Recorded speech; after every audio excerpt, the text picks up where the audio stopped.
રણોલીમાં નોકરી કરતા સરસાના યુવકની હત્યા, પાર્થ સુતારના આખા શરીરે મારમાર્યાના નિશાન મળ્યા હતા. હત્યા થયાનું પુરવાર થયું.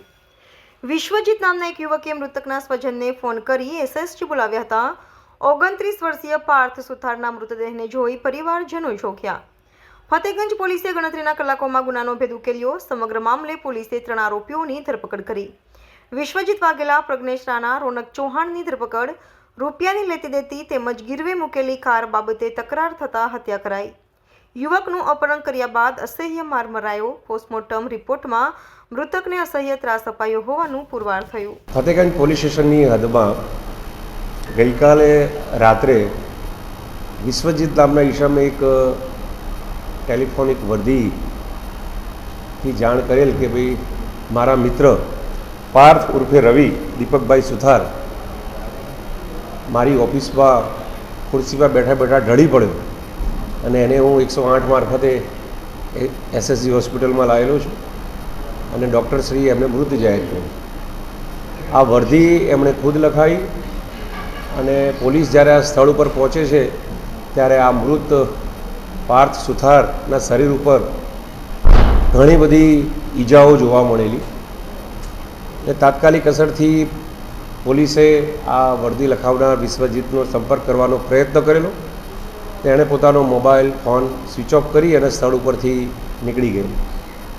ત્યારબાદ અમે એમના સગા સંબંધીઓને જાણ કરતાં સગા સંબંધીઓએ થોડી પ્રાથમિક હકીકત આપેલી કે આ વિશ્વજીત એનો મિત્ર જયદીપ સોલંકી એક દિવસ પહેલાં એમના ગોરવા મુકામે એમના કાકાના ત્યાં આવેલો અને એમના કઝિન બ્રધર, એટલે મૃતકના કઝિન બ્રધર કે જે હાલ આ કામના ફરિયાદી છે આશીષ સુથાર, એને મળેલા અને આ પાર્થ સુથાર પોતાની ગાડી લઈ ગયેલ છે અને ગાડી પાછી આપતો નથી અને એનો કોન્ટેક્ટ થતો નથી એમ કરીને આશીષ સુથારને કે તમારા ભાઈને ગમે તેમ કરીને મારી ગાડી પાછી અપાવજો, નહીંતર જોવા જેવું થશે.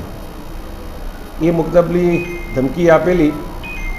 એની માહિતી પોલીસે થોડી છણાવટ કરી. રાત્રિના શરીર સ્થિતિ મૃતકની જોતાં આ ખૂનનો બનાવ પ્રાથમિક દ્રષ્ટિએ જ પોલીસને જણાવેલો, જેથી પોલીસે આ એમના કઝિન બ્રધર કે જે બનાવથી થોડા વાકેફ હતા એમની ફરિયાદ લઈ અને ખૂનનો ગુનો ફતેગંજ પોલીસ સ્ટેશનમાં રજીસ્ટર કર્યો. જુદી જુદી ટીમો પોલીસે બનાવી. એમાં પીસીબી, ક્રાઇમ બ્રાન્ચ અને અમારા એ ડિવિઝનની ટીમો જોડાઈ અને અમે ઇલેક્ટ્રોનિક સર્વેલન્સ તેમજ અમારું બાતમીનું નેટવર્ક ઊભું કર્યું. તપાસ રાત્રિમાં અમે ખૂબ સારું એવું અમને માહિતી મળી કે વિશ્વજીત એક ચોક્કસ જગ્યાએ છે. વિશ્વજીતનો સંપર્ક કરતાં એ મળી આવ્યો. વિશ્વજીતની અમે પૂછપરછ કરી તો પહેલાં એણે પોલીસને સહકાર આપ્યો નહીં અને પોતે કંઈ જાણતો નથી એવી હકીકત જણાઈ. વધુ કડક પૂછપરછના અંતે એ પડી વાગ્યો અને એણે સત્ય હકીકત જણાવી કે પોતાની એક સ્વિફ્ટ કાર છે. એ સ્વિફ્ટ કાર એમણે 11 ફેબ્રુઆરીના રોજ આ કામના મરણ જનારને દિવસના 3000 લેખે ભાડે આપી. આ ભાડે આપી અને પછી 18 દિવસ જેવો સમય થઈ ગયો તેમ છતાંય ગાડી સ્વિફ્ટ કાર એણે પાછી નહોતી આપી અને આ સ્વિફ્ટ કાર એ શોધતો હતો અને ઇવન આ પાર્થને પણ શોધતો હતો. ન પાર્થ મળતો હતો કે ના સ્વિફ્ટ કાર મળતી હતી. એના કારણે પછી એણે વધુ તપાસ કરતાં જાણવા મળેલું કે આ જે સ્વિફ્ટ કાર જે છે એ સાઠંબા મુકામે મરનાર પાર્થે કોઈ થર્ડ પાર્ટીને વેચી દીધેલ છે 2 લાખ રૂપિયા. એ માહિતી મળતા એણે એ વ્યક્તિ પાસેથી પોતાની કાર પાછી મેળવેલી અને પાર્થને શોધતો હતો. આ દરમિયાન પાર્થની માહિતી મળતા પાર્થને બોલાયેલો અને પોતાની ઓફિસની અંદર આ બાબતે પૂછપરછ કરેલી કે ભાઈ તે ભાડાના દિવસના 3000 લેખે 50,000 ઉપરાંતના પૈસા થાય છે એ ન આપી અને તે મારી ગાડી પાછી વેચી દીધી. એ બાબતે ઝઘડો તકરાર એમની ઓફિસની અંદર થયો. એ ઓફિસ આપણી ઇન્ફિનિટી એન્ટરપ્રાઇઝ પહેલાં માળે કુન્સ એન્કલેવ કે જે આ કામનો આરોપી વિશ્વજીતની પોતાની ટૂર્સ એન્ડ ટ્રાવેલ્સની ઓફિસ છે એ જગ્યા ઉપર છે. ત્યાં એણે પોતાના અન્ય મિત્રો બોલાયા અને આ અંદર એને ખૂબ ઢોર માર માર્યો. એમાં એને લાકડી તેમજ પટ્ટાથી અને પોતાના શારીરિક બળથી એના પર હુમલો કર્યો. આ 5 જણા આ ગુનાહિત કૃત્યમાં સંડોવાયેલા હતા. એમાં મુખ્ય આરોપી વિશ્વજીતસિંહ કરણસિંહ વાઘેલા છે, જે મોક્ષી ગામનો વતની છે, સાવલી તાલુકાનો. એની સાથે એમનો મિત્ર જયદીપ કનુભાઈ સોલંકી છે. એ જયદીપ કનુભાઈ સોલંકી અને એક બીજો અન્ય ઈસમ કે જે પોતે જ લાવ્યો હતો આ સોલંકી જયદીપ, એ પોલીસ પકડથી દૂર છે. એના પ્રયત્નો ચાલુ છે. એની સાથેના અન્ય 2 જે મિત્રો છે કે જે એમની આ ઓફિસમાં જ કામ કરતા હતા, એવા પ્રજ્ઞેશ ઉર્ફે ભૈલુ બકુલભાઈ રાણા તેમજ રોનક મહેન્દ્રભાઈ ચૌહાણ, એ બંને છાણી ગામના રહેવાસી છે. કુલે 3 આરોપીની પોલીસે ધરપકડ કરી છે અને 2 આરોપીને પકડવાની તજવીજ ચાલુ છે. આ ગુનાનો મુખ્ય હેતુ જે વિશ્વજીતની પોતાની સ્વિફ્ટ કાર જે છે, જે ભાડે આપેલી 11 ફેબ્રુઆરીના રોજ, અને 18 દિવસ પછી આ વિશ્વજીતે પોતે જ અન્ય જગ્યાએથી મેળવેલી છે અને એના ભાડાના પૈસા અને ઇવન આ કાર બી અને થર્ડ પાર્ટીને વેચી મારી હતી. એના કારણે એને ગુસ્સો આવીને પોતાના મિત્રો સાથે એને ઢોર માર મારી એનું મૃત્યુ નિપજાવ્યું છે. પોલીસે મરનારનું પોસ્ટમોર્ટમ કરાવ્યું છે. પોસ્ટમોર્ટમમાં પણ ડૉક્ટરશ્રી સાથે ચર્ચા થઈ છે. એમાં એમને એક કરતાં બહુ ખૂબ વધારે ઇજાઓ શારીરિક થાના કારણે એનું મૃત્યુ થવાનું ડૉક્ટરશ્રીનું પ્રાથમિક તારણ છે. અને એકંદરે આ ગુનો એમની પૈસાની લેવડ દેવડનો છે. અને આ 3 આરોપીઓની પોલીસે રાત્રિના જ ગણતરીના કલાકોમાં જ એની રાઉન્ડઅપ કરી દીધેલ છે અને હાલ ધરપકડ પણ કરેલ છે. વધુ પોલીસ તપાસ ચાલુ છે.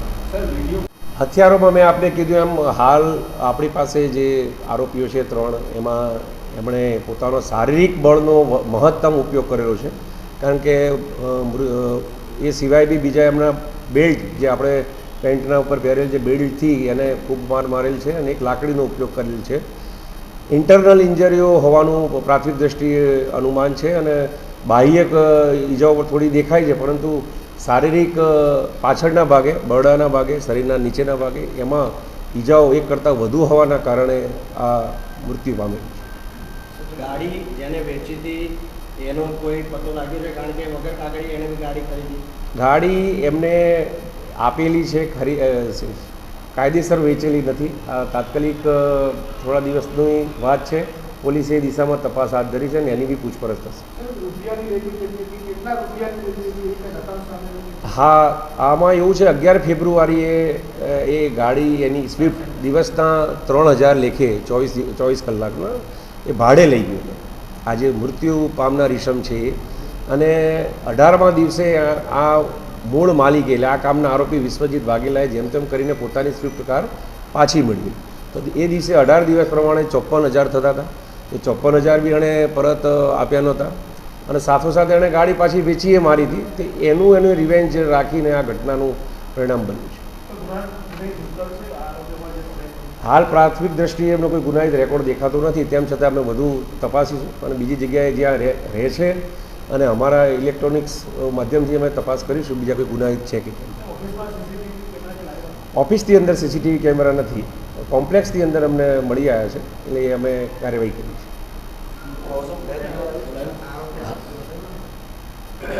એક કરતાં વધુ ઈજાઓ શારીરિક હોવાના કારણે ડૉક્ટરશ્રીએ જણાવ્યું છે કે એના શરીરની અંદર એક કરતાં વધુ ઈજાઓ. કોઈ કારણ સામે આપ્યું છે કે મુખ્ય આરોપી કે એ પોતે જ એ લોકો મારામારી પછી એ પોતે જ દવા ઘણા સંજોગોમાં આરોપીઓની એવી વર્તણૂક જાણવા મળતી હોય છે કે પોતે નિર્દોષ હોવા માટે ખોટી માહિતી આપતો હોય છે. આ એનો એક ભાગ છે. કેટલા કલાક સુધી મારવામાં આવ્યો છે અને એ કેવી રીતે? લગભગ આ મૃતક જે અમને માહિતી મળી છે એ રીતે એ 12 વાગ્યાથી માંડી અને સાંજના સંભવિત 6, 6:30 સુધી. મારામારી કર્યા બાદ ક્યાં નાસી હતી અને ક્યાંથી પકડાયા છે? પોલીસે અમને ઇલેક્ટ્રોનિક સર્વેલન્સથી એમને જુદી જુદી જગ્યાઓથી એમના જે વતન છે એના રોડ્સ ઉપરથી અને ઇલેક્ટ્રોનિક સર્વેલન્સના માધ્યમથી હેન્ડઓવર કરેલા છે. એસએસજી હોસ્પિટલમાં કયા આરોપી દ્વારા ત્યાં આગળ મારવા પછી મૂકવામાં આવ્યું? એ મેં આપને કીધું, વિશ્વજીત પોતે જે વ્યક્તિ છે આરોપી, એ જ એમને ત્યાં લઈ ગયો.